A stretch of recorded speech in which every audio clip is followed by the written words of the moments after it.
Kulingana na enrollment, wakati jengo lilipokuwa halijakamilika kulikuwa kuna watoto kidogo sana.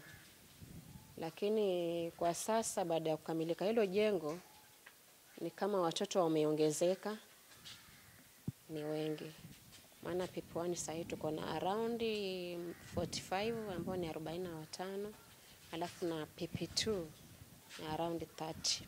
Kabla hili jengo kujengwa tulikuwa wanafunzi wako kidogo, lakini baada ya jengo hili kujengwa kukawa na enrollment kubwa. Pale mwanzo alikuwa ni kama 50 madarasa yote mawili, kuanzia PP1 na PP2, lakini kufikia sasa kwa madarasa yote mawili tunakaribia 75. Upande wa wazazi kwanza wanashukuru kwa kupata huu mjengo. Wengi sana walikuja na walipoona vile imekamilika, wazazi walishukuru na pamoja na jamii yote pia. Jina yangu ni Riziki Kahindi kutoka Mogole. Ni mzazi wa hapa Mogole.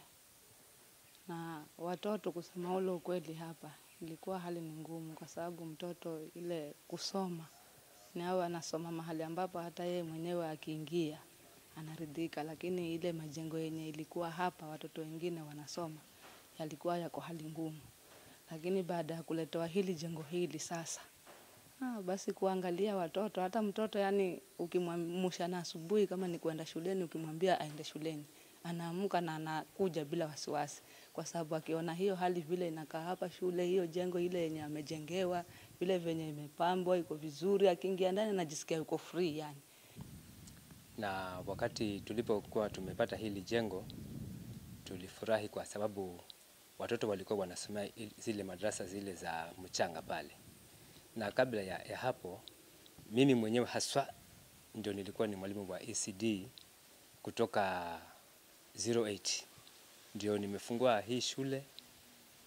Kukiwa pale kwa lile jengo kuna mti wenye ulikuwa uko pale, ndio nikaifungulia pale. Halafu juzi ndio tukapata hili jengo na tulifurahi sana. Maana si watu wote ambao walikuwa wako na haya majengo, na watoto wetu sasa wanasoma kama wale watoto wengine.